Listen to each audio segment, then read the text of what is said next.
৭৯তম স্বাধীনতা দিবসে আজ আপনাদেরকে এমন একজন স্বাধীনতা সংগ্রামীর সঙ্গে পরিচয় করাবো যিনি ইতিহাসের পাতায় উপেক্ষিত রয়ে গিয়েছেন। ভারতের স্বাধীনতা সংগ্রামে কনিষ্ঠতম শহীদ হওয়া সত্ত্বেও যিনি কিন্তু তার প্রাপ্য মর্যাদা পাননি। আজ কথা বলবো ভারতের সর্বকনিষ্ঠ স্বাধীনতা সংগ্রামী বাজি রাউতকে নিয়ে, যিনি মাত্র 12 বছর বয়সে ব্রিটিশদের হাতে প্রাণ বিসর্জন দিয়ে শহীদ হয়েছিলেন। ঘটনাটা ছিল এরকম: ওড়িশা রাজ্যের ধেনকানল জেলার নীলকণ্ঠপুর গ্রামের এক ছোট্ট কিশোর ছিলেন বাজি রাউত। বাবা ছিলেন একজন সাধারণ নৌকা চালক। সংসার ছিল অভাবের, কিন্তু মনের দিক দিয়ে বাজি ছিল অসাধারণ সাহসী। সময়টা ছিল 1938 সাল। ধেনকানল অঞ্চলের রাজা আর ব্রিটিশ শাসকের মিলিত অত্যাচারে মানুষ হয়ে উঠেছিল রীতিমতো অতিষ্ঠ। করের বোঝা, জমি দখল আর নির্যাতনের বিরুদ্ধে জেগে উঠেছিল প্রজামণ্ডল আন্দোলন।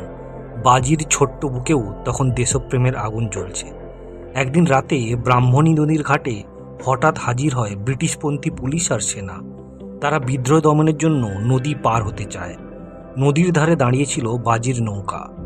ব্রিটিশ পুলিশ বাজি রাউতকে নির্দেশ দিল সেই নৌকাতে করে নদীর ওপারে তাদেরকে পৌঁছে দেওয়ার জন্য। কিন্তু বাজি জানত যে এরা গ্রামে ঢুকলে আন্দোলনকারীদের নির্বিচারে গুলি করে হত্যা করবে, যে কারণে সে দৃঢ় কণ্ঠে ব্রিটিশ পুলিশদের তার নৌকায় করে ওপারে নিয়ে যাওয়ার জন্য রাজি হননি।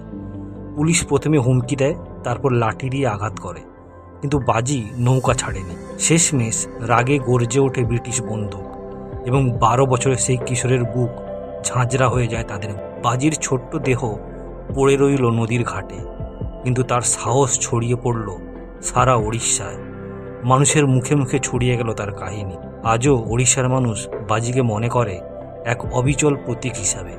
কিন্তু ওড়িশার মানুষ মনে রাখলেও ভারতের স্বাধীনতা সংগ্রামের ইতিহাসে বাজি রাউত কিন্তু উপেক্ষিতই রয়ে গিয়েছেন।